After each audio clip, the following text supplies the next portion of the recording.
Faster than a speeding bullet. I ran until my muscles burned and my veins pumped battery acid. More powerful than a locomotive. An idea is like a virus. Resilient. Highly contagious. Able to leap tall buildings in a single bound.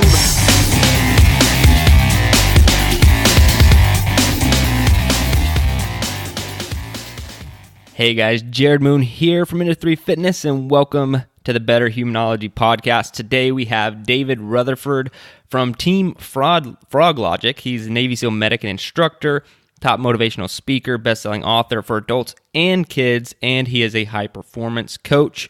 And he has a lot of cool stuff going on and a lot of great information to share. Like I mentioned, Navy SEAL, trained and worked with guys like Marcus Luttrell, who he's actually working with on new projects right now. He talks about also Chris Kyle, some names that you're familiar with. And he's done a lot of cool stuff. So I'm going to let you listen to this podcast. We talk about everything from self-confidence to, him building a business and things that he's done in his life. But I do have one disclaimer before we get into the podcast. So we had a bit of a connection issue at the very beginning for the first couple of minutes when we started chatting. I couldn't, at first I couldn't hear it on my end or didn't know if it was recording. Long story short, the first little bit of the podcast where we do the challenges, the fitness challenge, book recommendation, mental toughness challenge, all that is a little choppy. I left it in there and didn't edit any of it out because he still has good information and you can hear it. It's just a little choppy in a few places. Typically, I would never publish something like that, but I didn't want to have to completely reschedule the podcast for my mistake with David Rutherford here. And so if you guys just bear with me for the first couple of minutes after we get started, if you're like, man, I can't take this, it's too choppy, just skip through, up to a few minutes, right past the challenges. You'll hear me tell him to cut his video. We cut video, and then after we cut video, it's smooth sailing from there for the rest of the podcast. So that's why I decided to publish the entire thing with that little error there in the first few minutes in the challenges. But the challenges are still good, and his book recommendation, he really catches me off guard with a funny recommendation before he gives his real one, and it's just great stuff, guys. So listen to this one. Skip through the beginning if you have to, but it's great stuff. And then also, if you want to get started with our training, before the new year, Garage Gym Athlete, go do it right now, garagegymathlete.com. We have new cycles coming up. We're going to be doing new webinar talking about the new cycles. We're going to be giving out free training, sample training, templates. We have the new 3-block track coming up, which is 30-minute workouts. It's going to be really cool stuff, guys. If you want to learn more about what we're doing in our training here at Into 3 Fitness, go to garagegymathlete.com. All right, that's enough of me rambling. Let's get into the podcast with David Rutherford today. Here he is. Let's go. All right, David, welcome to the Better Humanology podcast. Man, I'm super pumped to have you on today. Thank you so much for having me. I've been looking forward to this since you reached out. I know you've got some imposing guests you've had on the past in terms of their fitness knowledge. So I hope I don't this up for you. Your string of great guests. No, you're going to be awesome. You're a perfect fit. So we do get started with some challenge, knocking the ice off of everybody. So you have a fitness challenge for everybody. All right, send it.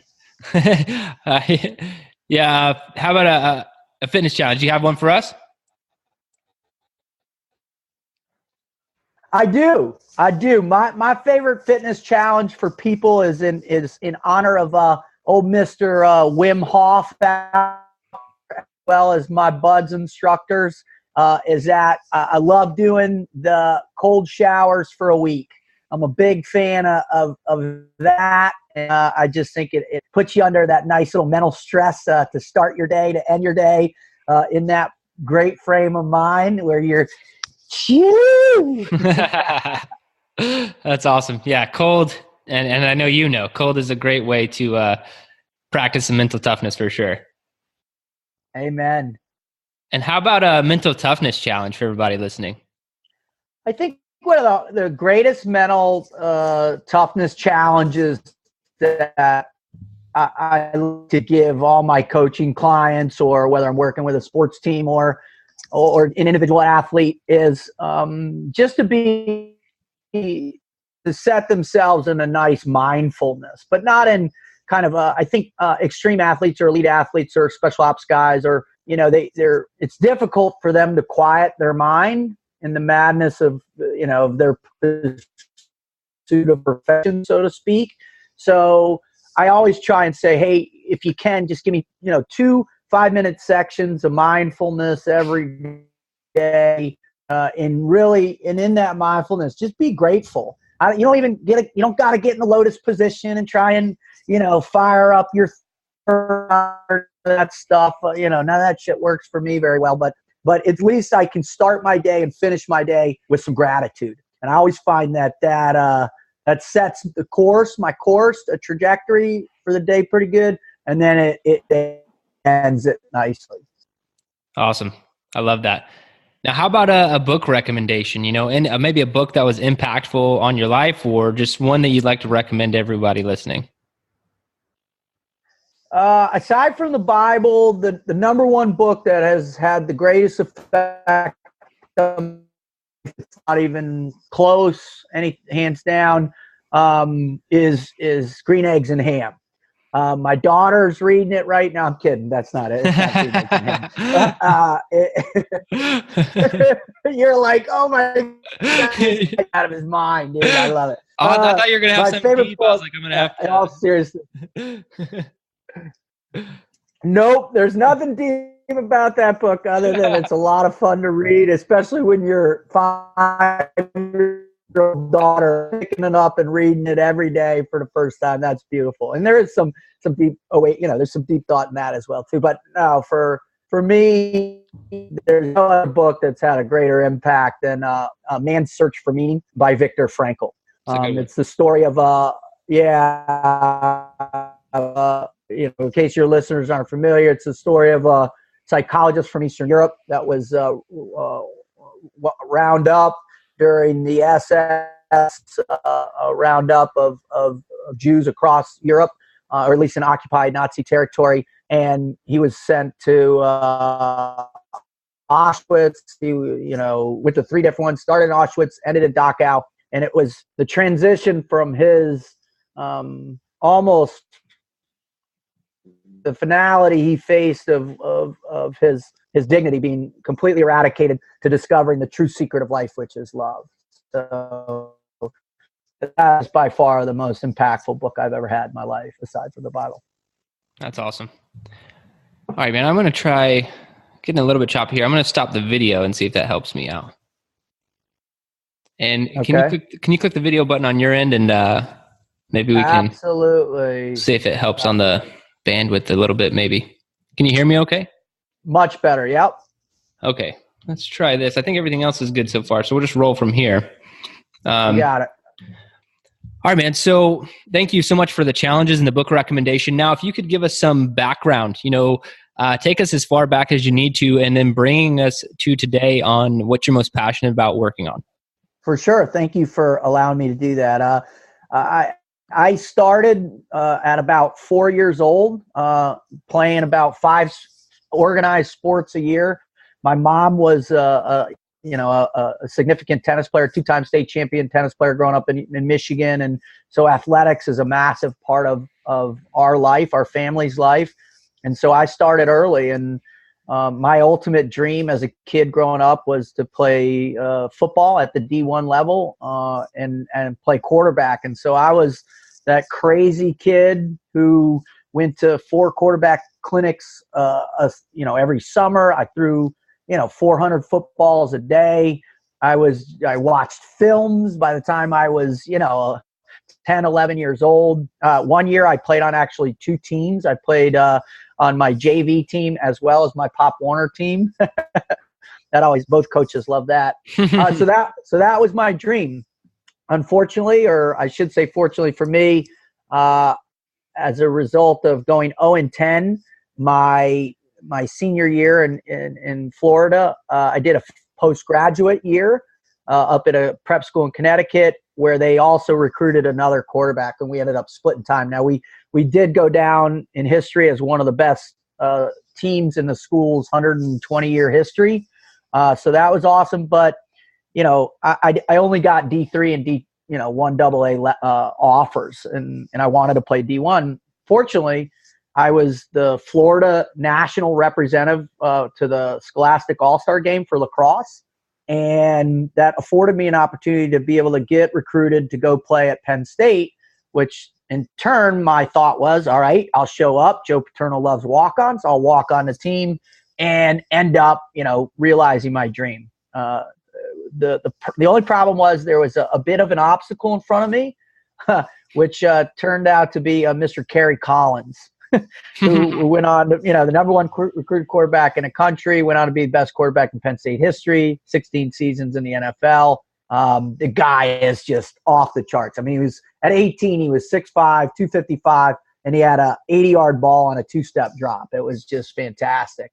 Now, I did have a 70-yard arm, but I was 5'11", 155 pounds soaking wet, and I ran about a 5'0", 40.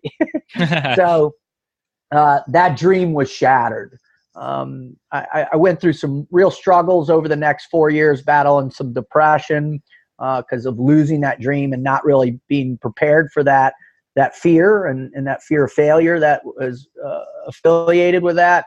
But thankfully had this beautiful epiphany in my fourth year at Penn State, where I decided to drop out and I joined the SEAL teams. Spent 8 years in the SEAL teams as an operator, a combat medic, and finally as an instructor. I was able to get 2 platoons out of it, one non-wartime platoon, and then one combat deployment to Afghanistan in the summer of 2002. Because of being a young, impetuous, self-centered young man, I left the teams earlier than I would have wanted to, and kind of came home and tried a bunch of different things that I was miserable at. I tried real estate. I was horrible at that. I worked for a domestic security company. I was pretty bad at that. And then through the grace of God, a buddy of mine I'd been in buds with and I was in my first platoon with reached out. He was working for Blackwater. And then I went to work for Blackwater as an international training specialist in curriculum development for basically 2 years, where I worked in Azerbaijan, Afghanistan, and then helped run a program here in the States. After that, it was kind of during that time where that trip to Afghanistan, I had another huge, massive epiphany, or I call God moment in my life. And that's when I decided to start Froglog. We had hit this compound up in the north. I had recognized the magnitude of all the kids. And so that sparked me to kind of change missions in life, where I started the Froglog concepts and really begun with my quest to try and teach kids from 8 to 13 how to have self-confidence in the most extreme environments, whether they're physical, mental, or spiritual or emotional. From there, I grew that. I talked to about 7,000 kids in the next 2 years throughout North America. And fortunately for me, the economy collapsed and I went back to contracting. This time I went to work for the CIA. And I trained case officers for 2 years how to kind of teach them to behaviorally integrate with Tier 1 or JSOC units downrange, and also how to survive under gunfire. From there, I worked for 2 years as a close protection specialist in a high threat environment. And it was in that moment where the next version of Froglog evolved. And I wrote my first adult book. I had written my first kids book back in 2006, wrote my first adult book, did 2 years. And finally my ex said, "Hey, you got to get out." I did. And that's where the modern day Froglog really took off. And thankfully, through some incredible friends, I was introduced into the speaking world, and very quickly was doing 40, 50, 60 speeches a year. And then from there, I've really built the program into a kind of a mental motivational performance program, where I teach embracing fear, I teach self-confidence, I teach how to live a team life, and I teach how to live with purpose. And what that's done for me is opened up all kinds of doors. And this past year, along with my podcast, I've had 3 podcasts now. The biggest one is called Team Never Quit, when I do that with the lone survivor, Marcus Luttrell, and another SEAL we call the Wizard. But by far the greatest, kind of motivational performance coaching accomplishments I've had have been this year. And this year I was able to participate in helping the Oregon State Beavers win the Collegiate World Series. And then also in my third year of working with the Boston Red Sox, they were able to win the World Series. So right now I'm a motivational performance coach. I'm a motivational speaker. I write books for kids and adults. I write a daily motivational quote every day on social media. And I have a very big podcast with Marcus Luttrell. So that's me. That was a lot. I'm sorry. I just rammed it down your throat there. No, dude, that's perfect because you have a lot of experience and have done a lot of things, and it also gives me a lot of jumping off points. So I love a good, solid intro. So I do appreciate it, man. You're welcome. All right, so let's talk about. I'm going to hop right into some of the tenets you have, because I think one thing that's really important is self-confidence, and this is something I see. I'm raising 3 young children right now. The oldest is 6, the youngest is 7 months, and I just want so badly to make sure that they have confidence. I always joke with my wife that I am confident to a fault, even maybe at times when I shouldn't be. But there's been no point in my life where, other than getting involved with other dudes who are confident, and you brush up against each other. Other than that, it's been really helped me in my life. It's really, confidence really helped me. And then I've seen other adults who've made it through life with just absolutely no self-confidence, and I can tell that the opposite is just awful, and it can really destroy big parts of your life. So all that to say, I would love to just know, what are some ways we can start cultivating self-confidence in our children? Because I know you have experience there. And then also, maybe if you're not feeling very confident in your day-to-day life now, what are some things that you can start to do to build up your confidence? Those are both great questions. For me, when I first started, looking at the problem, and I go back to that experience I had in Afghanistan where, we had hit this compound. I was working with the counter drug commandos, training them and then mentoring them on missions, and we had hit this compound. And for the first time in my second, in two trips over to Afghanistan, I really experienced empathy at another level, because if you've ever been to a third world country or a war-torn country, kids really have nothing, in particular in Afghanistan. They have one of the lowest literacy rates in the world. They have one of the highest corruption rates. There's no education whatsoever for girls. By the time girls are 13, they're basically receptacles for procreation. Young boys are also molested on a regular basis, beaten regularly. Any education they have is kind of this dictatorial iron fist type of Wahhabi Islam.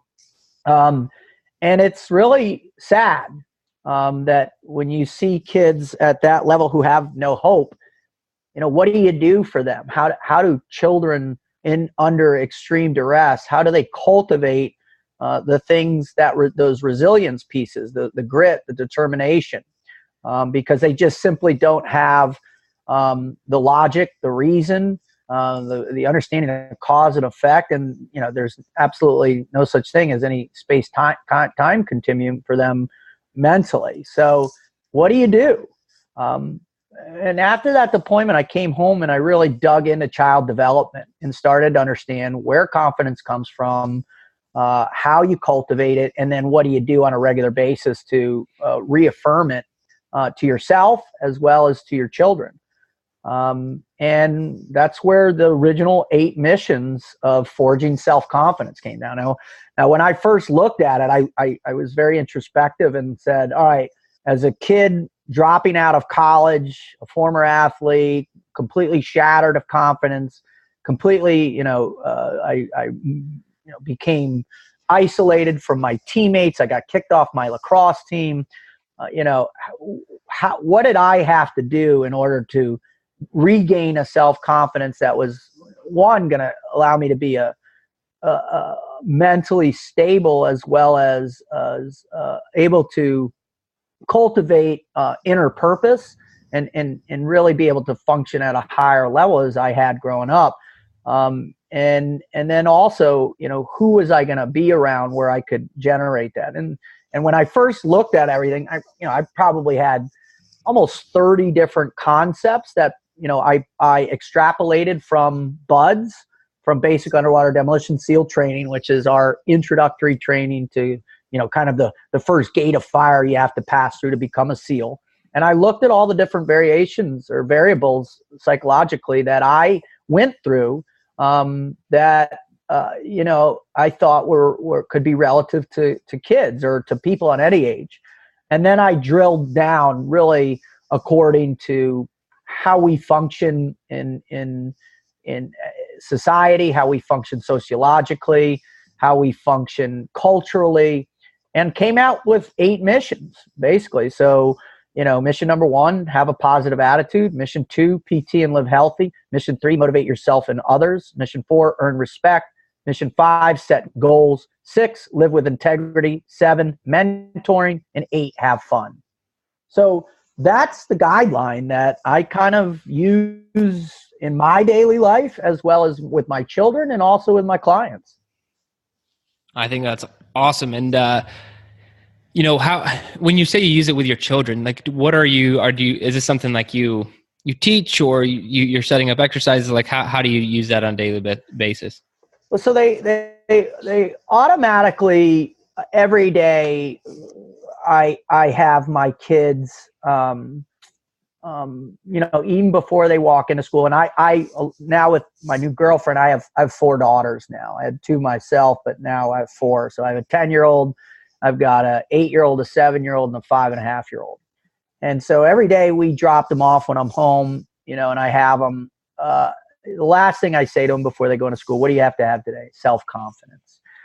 When they come home, or we pick them up, we usually do a debrief, and we talk about what was the best thing that happened at school, what was the worst, and if it's any time of issues where they failed something, or they had a social issue with other children, I always kind of root it in one of those core 8 concepts, to be able to spark the recognition that your self-confidence is under attack every single day. That's never going to end. And I call it the negative insurgency in my teaching.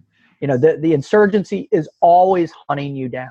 There's never going to be a day where there isn't something externally or internally provoking you to question your self-confidence. And so I kind of, right now, I'm not as technical because they're all pretty young. My 10-year-old, who, we're still in our evolving relationship because it's a relatively new relationship. I haven't dove right in, but we are going to probably after she gets out of school this summer, really start to work on it as she goes into 6th grade. That's very cool. Now, I would like to kind of hop back to your time. You said, because there's not glossed over, but you said, fortunately, I think is the way you phrase it. Fortunately, the economy collapsed, right?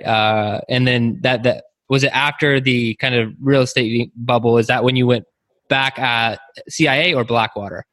That went when I went back to the CIA. The beautiful aspect, and after 25 years of struggle and the beautiful aspect of walking the pathway of pain, so to speak, I like to call it. I always try and frame these great challenges in my life as a positive, because it redirects your purpose. When something forces you to do something else, then that's pretty substantial shift. And so if you don't shift your attitude to adjust with it, then you're going to be behind from the get-go. And so I look at this dramatic shift and everything and saying, hey, it was a great opportunity. I had no idea what I was going to learn or experience by going to work for the CIA. So it really, looking back, man, it was this beautiful, incredible experience for me. Although it really interrupted the flow of me building my Froglog business, but it was something that needed to happen. I had to get a new perspective in order to be adequate in my approach in developing the adult portion of my training. I think that's such a good outlook, and that's why I kind of wanted to come back to it, because I can tell you have a really good mental outlook on failure, and not necessarily failure, or just bad circumstances, should I say?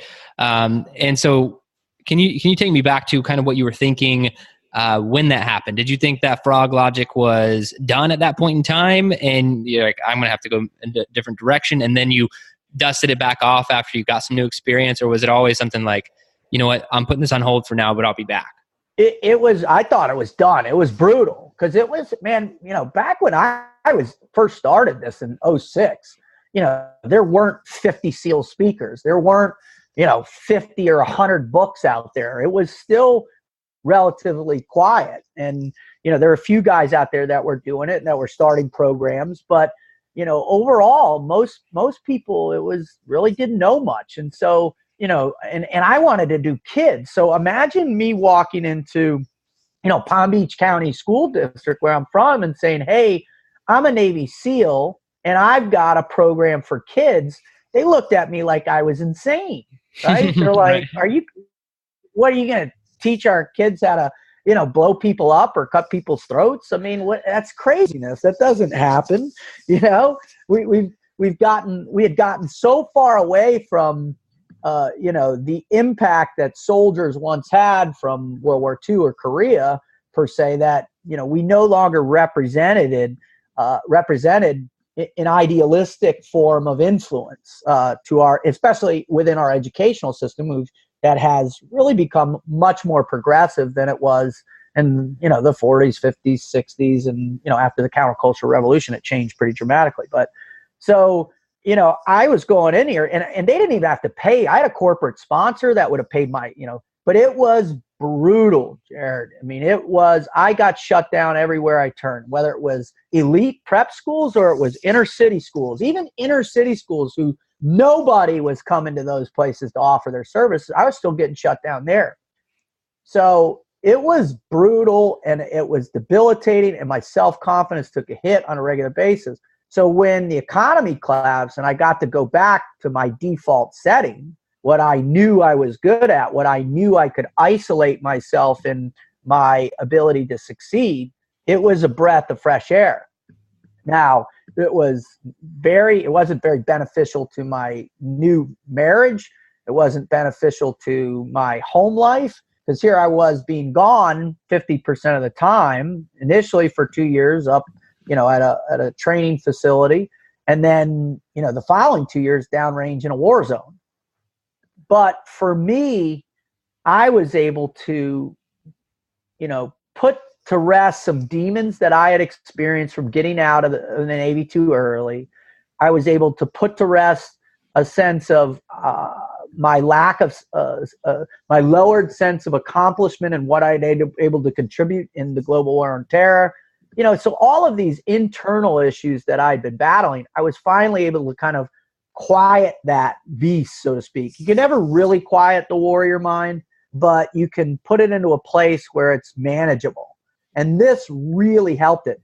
But what was so unforeseen was me become, like, when I first showed up, man, I thought, here, I'm the Navy SEAL instructor. I'm going to teach these guys, how to be badasses. When that's not their mission, man. These are the most cerebral, intelligent, sophisticated people you've ever met. And their training is 100% opposite of how we train. Everything's compartmentalized. It's all individualistic. Their process is different. I mean, everything on how they set it up.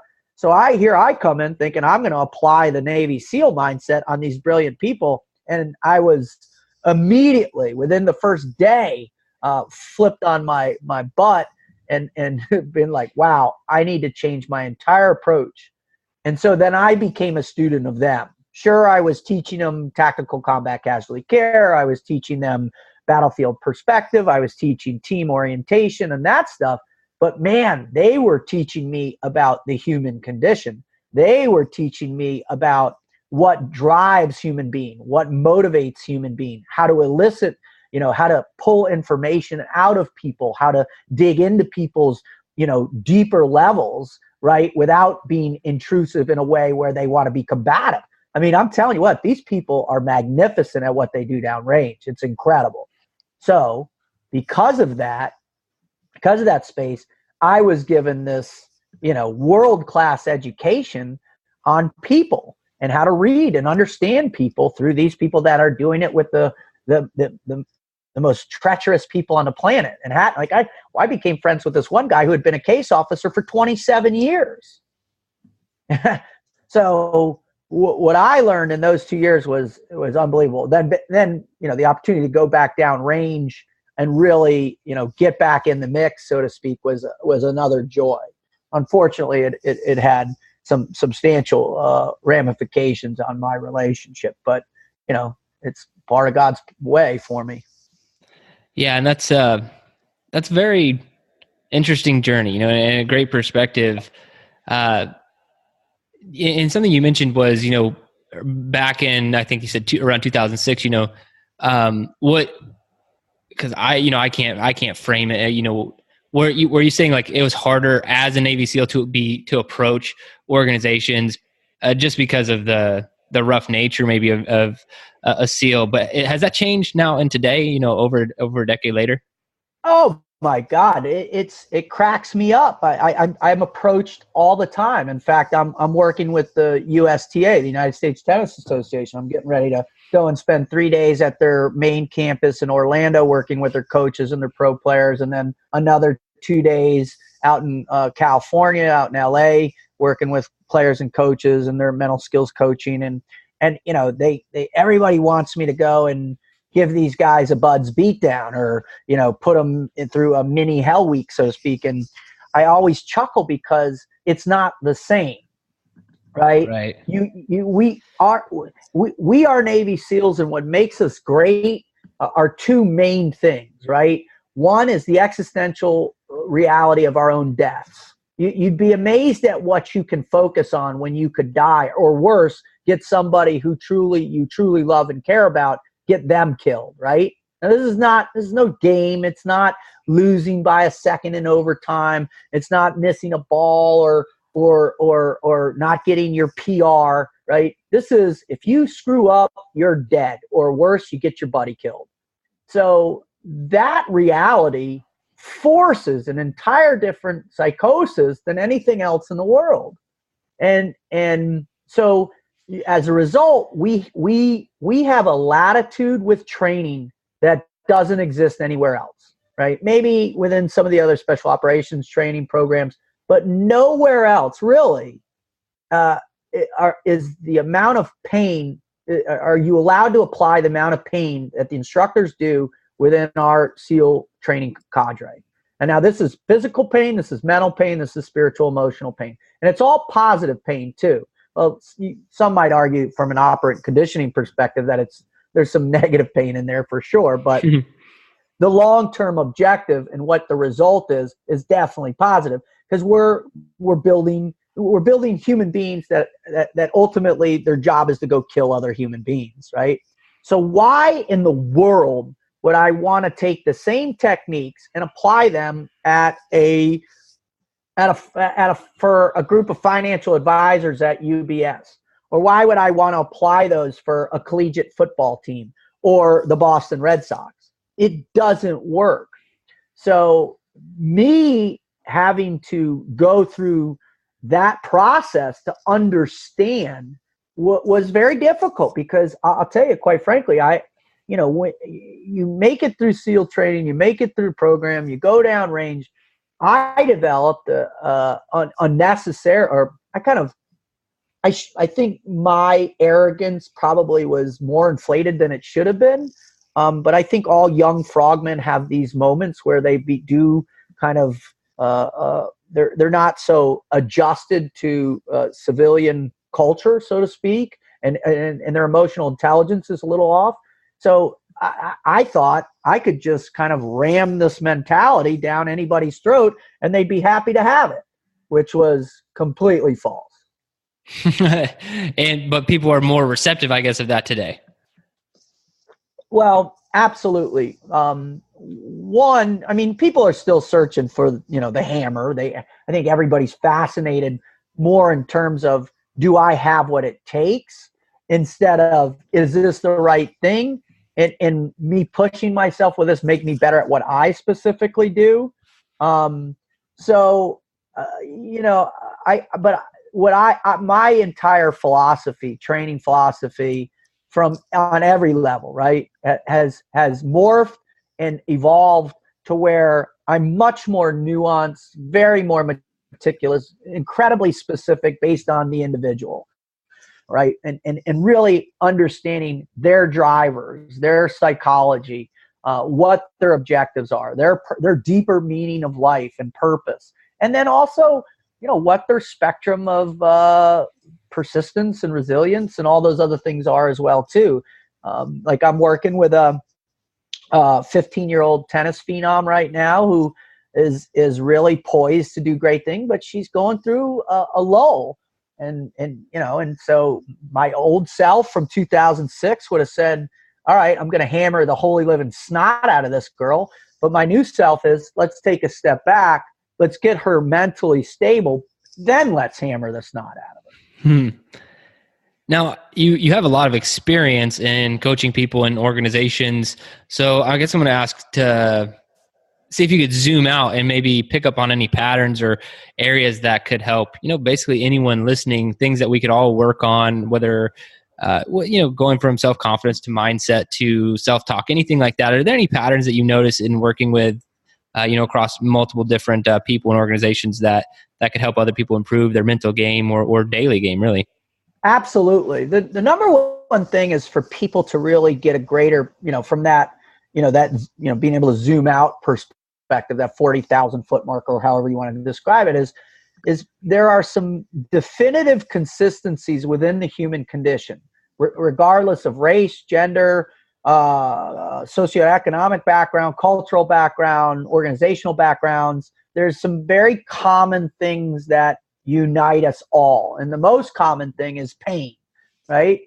So what I always try and have people do is within that human condition to come to some semblance of acceptance or submission, if you will. I love to use the term submission, and that's because of my very limited foray into Brazilian Jiu-Jitsu. I'm horrible. I suck. I'm a bleach white belt. What will always be that. But yet I believe in the totality of what it offers a human being, right? And that's this concept of submission. And you're every day you're failing in pain. Every day you're failing in pain again and again and again and again and again. Well, that's life. And so the greatest thing you can learn to do is be comfortable with that pain and accept that pain, that reality of failure, instead of trying to, fight against your natural fears, right?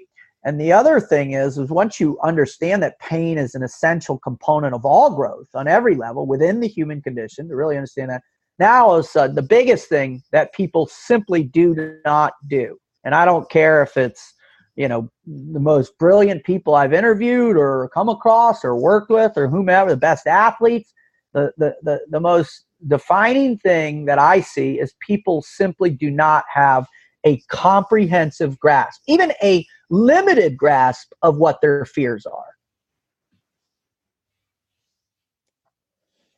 And what do you recommend people do to learn more about those fears or find those fears? So the first thing my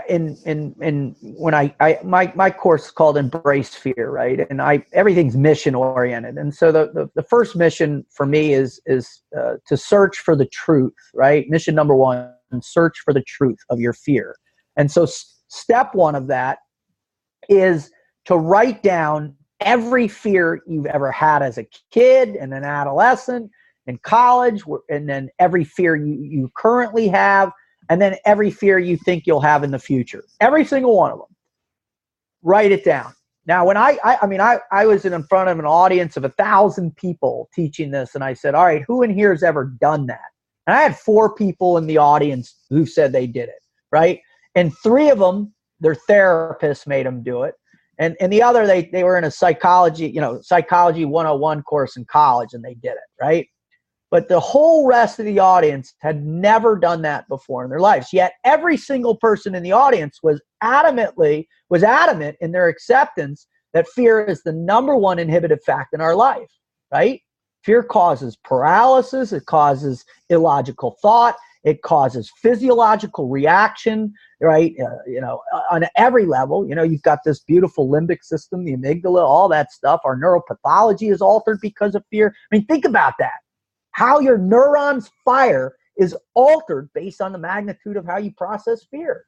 But yet nobody, almost nobody, very few people can sit down with you across from you and say, yep, this is what I'm 100% afraid of. Because when you do this exercise, obviously you're going to have this ton of stuff. If you're really open and honest with yourself and you want to get to the bottom of the real truth of it. And then what I always say is, hey, wait 2 weeks, then go back in, right? And try and write a sentence or two about each one of those things. And then from there, you can start to see what's kind of illogical, what's kind of silly. And then really the heavy stuff will move to the surface, right? Fear of being alone in life, fear of not making your father proud, fear of being rejected, right? From people who you think love you, fear of being molested, these real deep-rooted fears. Once you can address those, then you dig in and you really expose those things. You come out, you go to all the different case studies you find and really gain a comprehensive understanding of what this fear is, what it looks like. Because listen, unless you're the most arrogant, narcissistic human being on the planet, our pain is very similar across the spectrum of the human condition. And so someone out there has experienced something similar to you. Now, it's not you. It's not in the same time, place, predicament, all the other factors, right? But it's a similar pain, right? People experience that and share it. So there's information that can begin to help you embrace that fear. So those are really the two biggest things.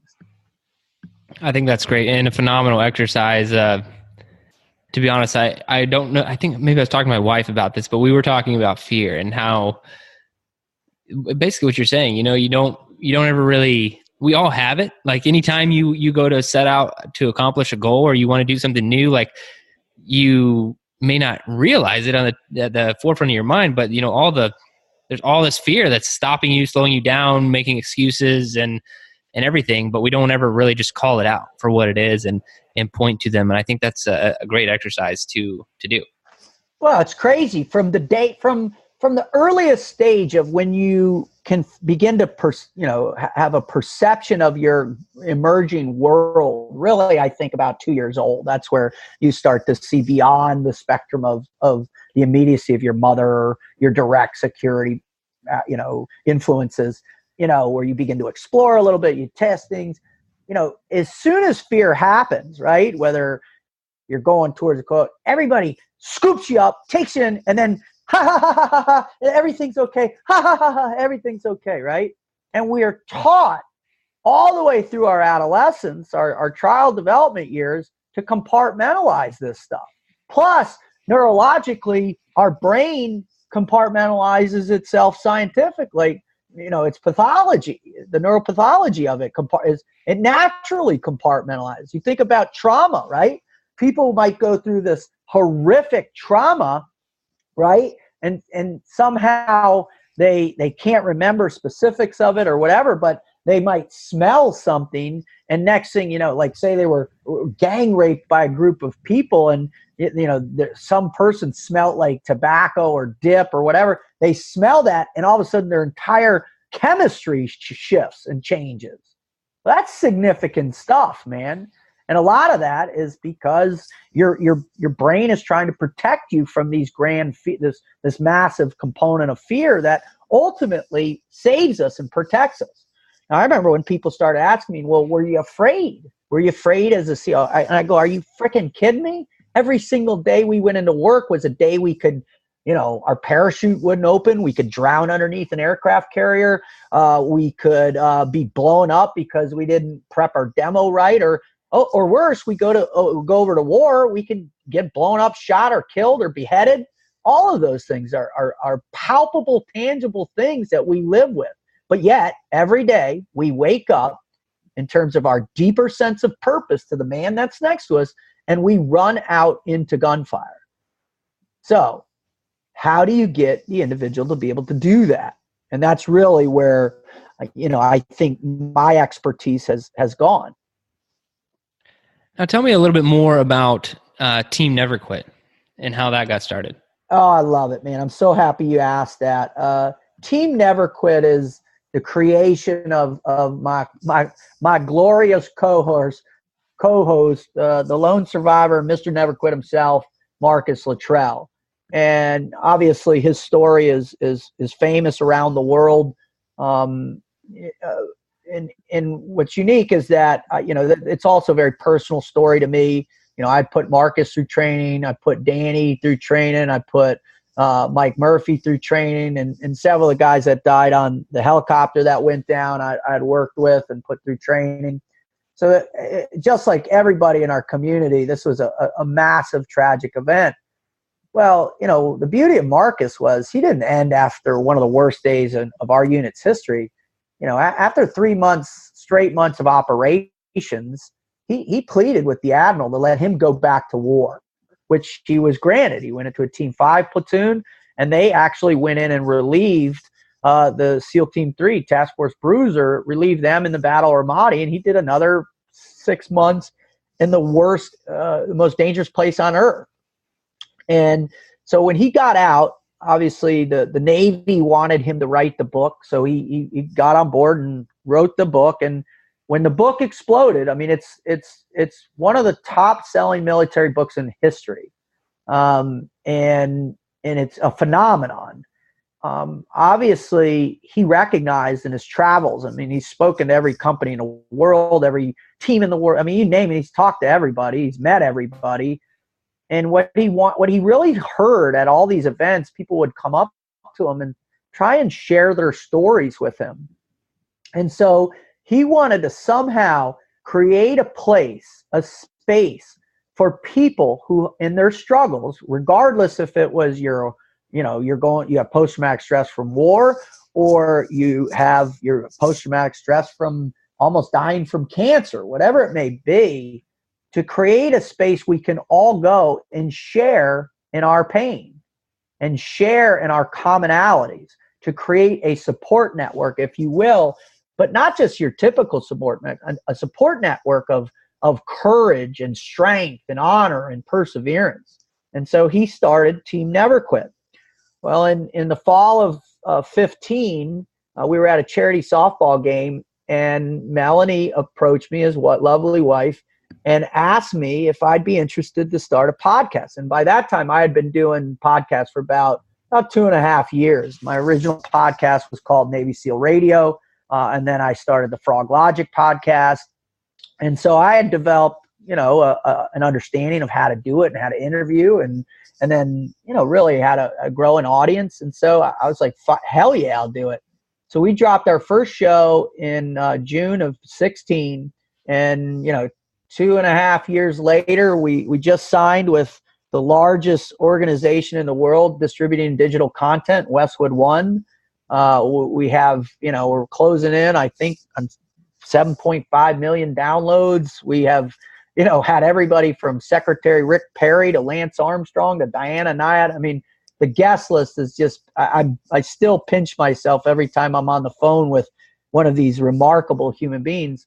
But that's really where we've seen this incredible explosion, because what we do is we ask our listeners to say, hey, please write in, share your greatest Never Quit story with us to make a place where people have some amazing insight. And there's really just about every story you can think of we have on our website now, so people can go and say, I'm not alone.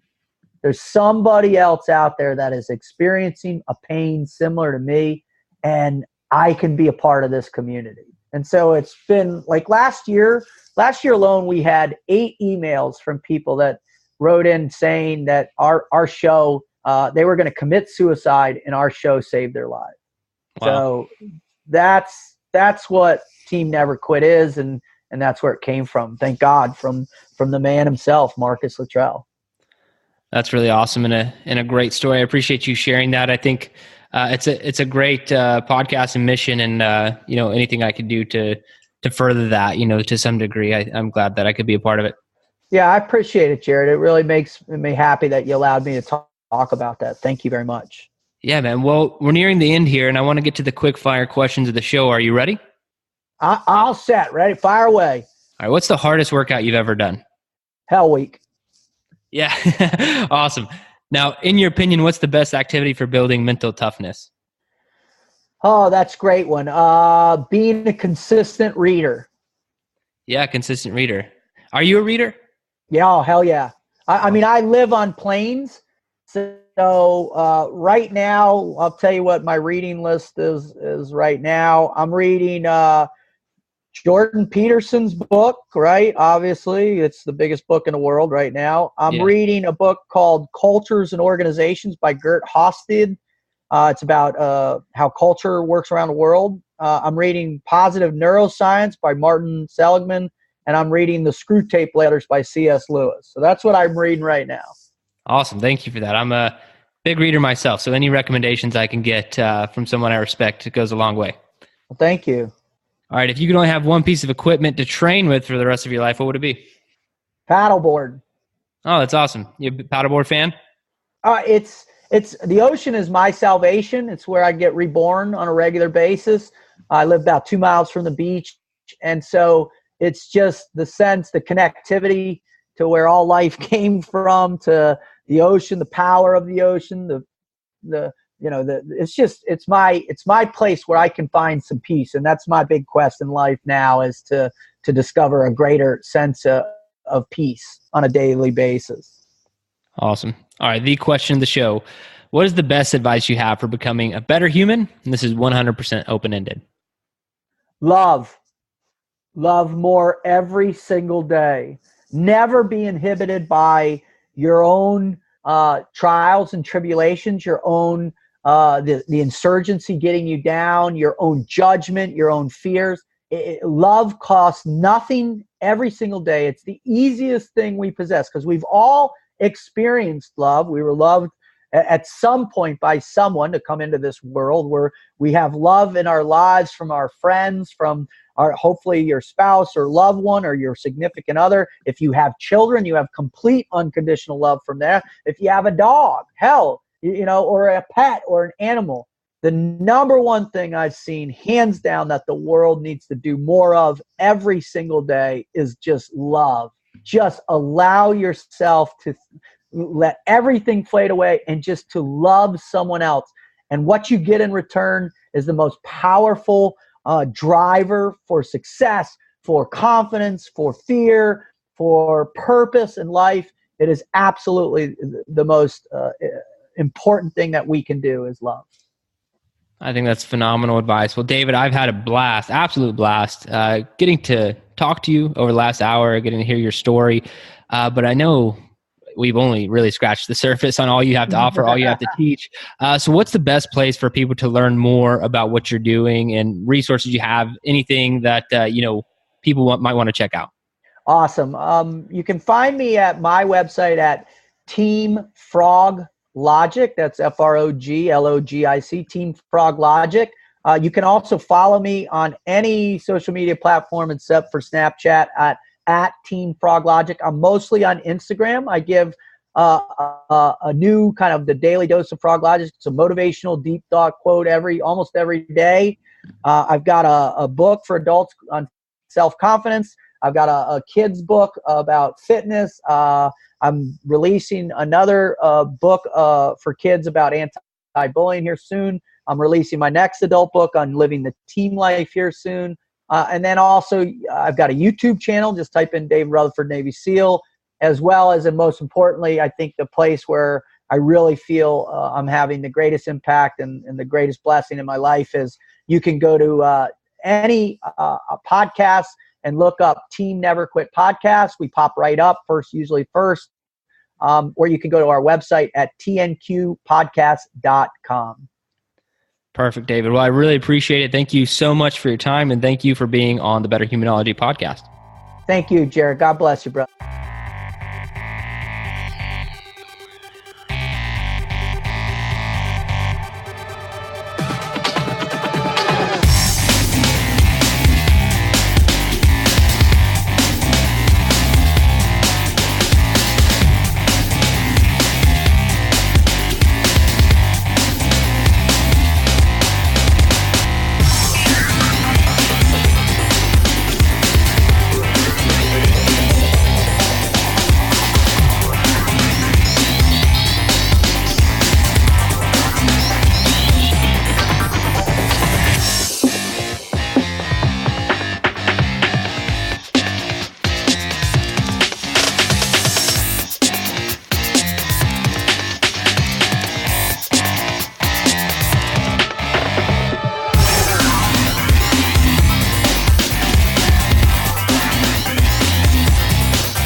Your best.